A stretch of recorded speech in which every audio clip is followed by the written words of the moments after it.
Law of attraction की help से आप अपनी लाइफ में रिलेशनशिप को, अपनी स्पेसिफिक पार्टनर को या अपनी लाइफ की जो बाकी रिलेशनशिप है उनको कैसे इंप्रूव कर सकते हैं, कैसे अच्छा कर सकते हैं, उसके आसपास हम बात करेंगे। लेकिन पहला सवाल मेरा आपसे ये कि लॉ ऑफ अट्रैक्शन आपके लिए क्या है?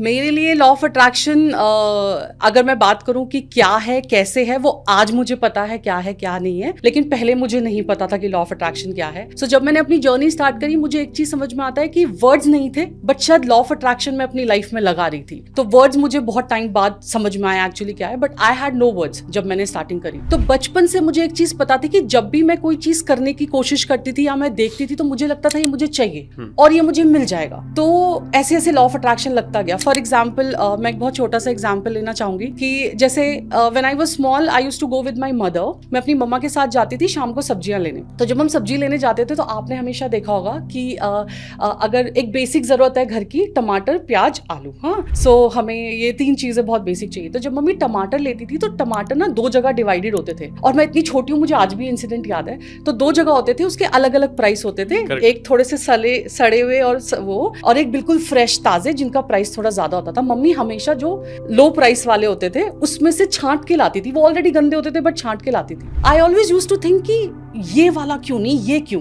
तो मैं जब बड़ी होंगी ना, मैं जब सब्जी लेने जाऊंगी, जब मम्मा मुझे अलाउ करेगी और मेरे पास पैसे होंगे, तो मैं ना ये वाले लूंगी। और उसका रीजन है कि एक तो मुझे ये अच्छे लगते हैं बिकॉज फ्रेश हैं और मैं ले सकती हूँ, और दूसरा कि अगर उसका प्राइस 10 रुपए ज्यादा भी है, फेयर इनफ, क्योंकि जो इंसान धूप में खड़ा होकर वो बेच रहा है उसका परिवार घर पे इंतजार कर रहा है, राइट, कि पापा आएंगे तो खाने के लिए सब्जी बेच कर आएंगे तो पैसे आएंगे, पैसे आएंगे तो खाना आएगा। तो अगर 10 रुपए उससे फालतू भी चले गए तो फेयर इनफ। तो I used to be like this. जब हम शूज लेने जाते थे तो हम सेल वाले काउंटर पे जाते थे बिकॉज जहाँ सेल लगी होती थी। लेकिन मेरा होता था कि ऐसे कि ना, नहीं मुझे वो वाला चाहिए, वो वाला चाहिए, तो मैं बड़ी हो जाऊंगी ना तो मैं ये वाला पहनूंगी। तो आई ऑलवेज बी लाइक कि मैं कर लूंगी, जब मैं बड़ी होंगी, मैं कमाऊंगी, मैं कर लूंगी। बट मुझे नहीं पता था कि इसे लॉ ऑफ अट्रैक्शन बोलते हैं, इसे मैनिफेस्टेशन बोलते हैं। तो that was the law of attraction for me पहले।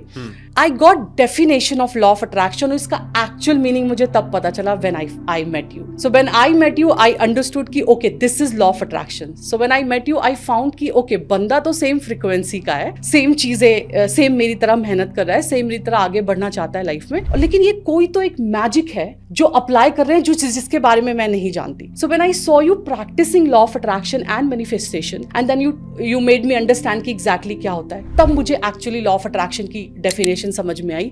और जब मैंने आपको इसको प्रैक्टिस करते हुए देखा और देखा कि आपको इसके रिजल्ट्स भी मिल रहे हैं, then I was like boss, ये मुझे सीखना है और ये मुझे अपनी लाइफ में प्रॉपर्ली इंप्लीमेंट करना है जैसा ये है। बेस्ट पार्ट अबाउट दिस कि you never forced me to do this. आपने मुझे इंट्रोड्यूस कराया, इसके बारे में बताया, बट आपने मुझे कभी फोर्स नहीं किया। मैंने खुद से इसमें इंटरेस्ट इसलिए दिखाया because I was seeing you कि आप इसको कर रहे हो और आपको इसके इतने अच्छे रिजल्ट्स मिल रहे हैं। So I was very fascinated कि ये जो भी है मुझे सीखना है। So I got the proper definition of law of attraction जब आपसे इंट्रोड्यूस हुई। और आज मैं अगर बात करूं कि मेरे लिए लॉ ऑफ अट्रैक्शन क्या है, तो आज के लिए मैं ये कहना चाहूंगी कि महात्मा बुद्ध जी ने एक बहुत अच्छी बात बोली है कि इंसान जो कुछ भी होता है वो अपने विचारों की वजह से, अपने थॉट्स की वजह से होता है। Correct. तो आज मुझे ये समझ में आता है कि मैं जो भी सोचूंगी वो होना पॉसिबल है। अगर मुझे खुद पे विश्वास है, अगर मैं अच्छा सोचूंगी तो मैं अच्छा पा लूंगी। वो कहते हैं ना कि पहले वाले टाइम में भी जब एक फीमेल प्रेग्नेंट होती थी तो हम बोलते थे, बड़े बुजुर्ग घर के बोलते थे कि अच्छे अच्छे पोस्टर्स लगाओ, है ना, अच्छा अट्रैक्ट करो, बेबी बहुत सुंदर होगा, बेबी बहुत प्यारा सा होगा, हेल्दी होगा।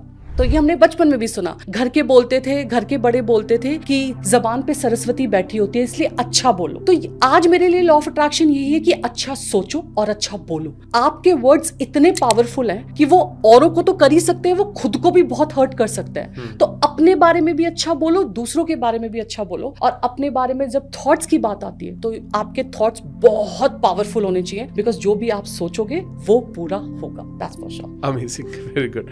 एक्चुअली जो आपने एग्जांपल लिए, मैं काफी रिलेट कर पा रहा था कि वो बचपन में हमेशा से बोलते थे कि भैया प्रेग्नेंट फीमेल को कि भैया फोटो लगाओ घर में और आप उसी से उतना ही प्यारा बच्चा अट्रैक्ट करोगे। तो ये सोचिए, मतलब आई थिंक ये डेफिनेशन तो हमने अभी जाना, बट ये तो बहुत पहले से चलता आ रहा है। लेकिन अब हम ना थोड़ा सा और स्पेसिफिक जाते हैं, क्योंकि बहुत सारे लोगों का एक सवाल होता है एक स्पेसिफिक पार्टनर के बारे में, रिलेशनशिप के बारे में। तो सबसे पहले ना हम ये जानते हैं कि जो हमारे एग्जिस्टिंग रिलेशनशिप है, लॉ ऑफ अट्रैक्शन या NLP टेक्निक को यूज करके हम अपने एग्जिस्टिंग रिलेशनशिप रिलेशनशिप्स को, चाहे वो किसी के साथ भी हो, उनको कैसे इंप्रोवाइज कर सकते हैं, कैसे बेहतर बना सकते हैं, क्योंकि लोग कहीं ना कहीं स्ट्रगल तो कर ही रहे हैं रिलेशनशिप में। तो आप प्लीज उसके बारे में थोड़ा रोशनी डालिए। सो जब मैंने लॉ ऑफ अट्रैक्शन के बारे में एक्चुअली समझा, किताबें पढ़ी, इसको और जाना, रिसर्च किया, so what I understood is कि लॉ ऑफ अट्रैक्शन किताबों में या सब जगह जहां लिखा है वो ये लिखा है that ask, believe, receive. So that's what I understood. जब मैंने आपको ये लॉ ऑफ अट्रैक्शन समझते हुए समझा और आपको लोगों को समझाते हुए समझा, तो मुझे इसमें एक और चीज समझ में आई, दैट इज आस्क,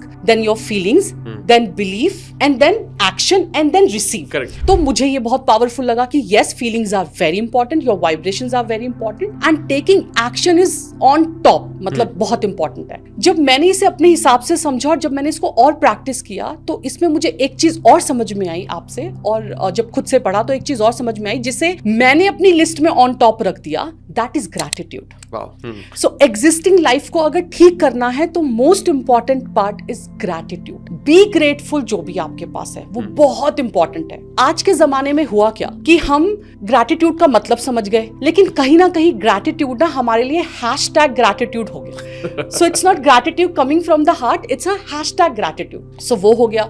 दूसरा क्या हुआ कि हम सीख गए, समझ गए, हैशटैग में भी चला गया। हम लोगों के लिए तो समझ गए कि बाहर जाना है तो सबको थैंक यू बोलना है, सबके लिए दिल से शुक्रिया अदा करना है, लेकिन अपनों को भूल गए। हम जो हमारे पास है उनकी कदर करना भूल गए। हम भूल गए कि ये लोग हमारे लिए कितने इंपॉर्टेंट हैं। तो ग्रैटिट्यूड मैंने टॉप मोस्ट इसलिए रखा कि लाइफ में आगे बढ़ेंगे, हम रिलेशनशिप में आगे बढ़ेंगे, करियर में बढ़ेंगे, मनी के लिए बढ़ेंगे, सक्सेस के लिए बढ़ेंगे, हर चीज के लिए बढ़ेंगे, बट बढ़ने से पहले जो एग्जिस्टिंग आपके पास है उसके लिए बी ग्रेटफुल। वो बहुत इंपॉर्टेंट है, मतलब बहुत। तो मैंने उसको ऑन टॉप रखा, that gratitude is the most important part when you are going on the journey of law of attraction and manifestation. When it comes to relationship, तो एज आई सेड कि relationship को हमने बड़ा for granted ले लिया, इसलिए हम gratitude भी भूल गए। फॉर ग्रांटेड इसलिए ले लिया कि ये कहाँ जाएंगे, ये कहीं नहीं जाएंगे, मेरे माँ बाप है ना, कहाँ जाएंगे, मेरी बीवी है, कहाँ जाएगी मुझे छोड़ के, इसका तो मेरे बिना गुजारा ही नहीं है, मेरा पति है, कहाँ जाएगा, और बच्चे तो कहाँ ही जाएंगे, अभी तो इस लायक ही नहीं हुए। ठीक है, तो हमने उन रिलेशनशिप को फॉर ग्रांटेड ले लिया बहुत ज्यादा। तो इस वजह से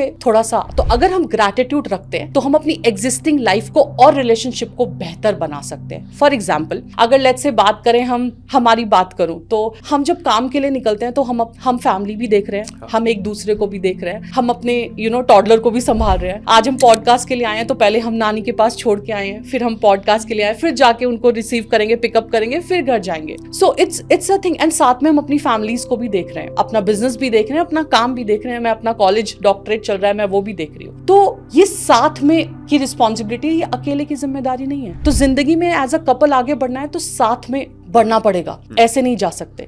तो वहां भी ग्रेटफुलनेस का बहुत बड़ा रोल है। ग्रैटिट्यूड का बहुत मेजर रोल है जब बात आपके पेरेंट्स की आती है, जिन्होंने आपको 25 साल 20 साल दे दिए, उन्होंने आपको अपने ऊपर नहीं छोड़ा, आपने उनको उनके ऊपर कैसे छोड़ दिया, है ना। आप सोच के देखिए, अगर आपके पेरेंट्स ने आपको छोड़ दिया होता कि जो होगा देखा जाएगा, अपने आप कर लेगा, तो आज आप यहाँ नहीं होते। आपको नहीं पता, उनके पास एक लिमिटेड एज है, आपको पता है, बट कहीं ना कहीं आप ये समझना नहीं चाहते, आप इस बात को नहीं मान रहे हो दिल से कि उनके पास वक्त कम है, कि उनके पास एज कम है। यू नेवर नो कि कब क्या हो जाएगा। तो वो जो है आज, उनके लिए ग्रेटफुल रहिए। वो उन्होंने बहुत कुछ किया है आपकी लाइफ में, क्या आप उनके लिए करने को तैयार हैं? आज माँ फोन करती है अपने बच्चों को, टाइम नहीं है हमारे पास फोन रिसीव करने का, हमारे पास बिल्कुल टाइम नहीं है कि हम फोन उठा के बोल दें कि मम्मी सब कुछ ठीक है, बाद में करते हैं, और वो बाद रह जाती है। तो पेरेंट्स के लिए इतने ग्रेटफुल रहिए ना, क्योंकि आप, हो सकता है जनरेशन गैप है, आप बहुत बीट कर सकते हो उनसे, बट आप उनका एक्सपीरियंस कभी बीट नहीं कर सकते।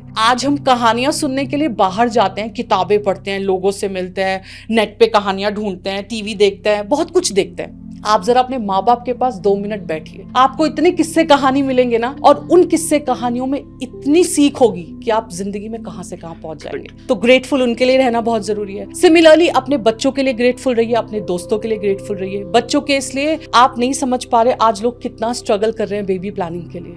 लोग आईवीएफ जा रहे हैं, लोग इतना पेन सह रहे हैं बच्चे के लिए, और आपके पास बच्चे हैं तो आपकी जिंदगी सारी इसी में निकल गई कि ये ऐसा नहीं है, वैसा नहीं है, अच्छा नहीं है, उसके बच्चे ज्यादा अच्छे हैं, ये उसमें निकल गया। तो be grateful that you have kids, it's okay, वो समझ जाएंगे जब वक्त आएगा। Be grateful for your friends, because दोस्त है तो बहुत कुछ है ना। आपके पास जिंदगी में 2-3 दोस्त हमेशा ऐसे होने चाहिए कि आप उन्हें किसी भी वक्त फोन करें और वो आपके लिए खड़े हों। तो बी ग्रेटफुल। तो अगर आपकी लाइफ में ग्रैटिट्यूड है, मैं मानती हूँ, तो आप अपनी एग्जिस्टिंग लाइफ और एग्जिस्टिंग रिलेशनशिप को बहुत अच्छे से सुधार सकते हैं।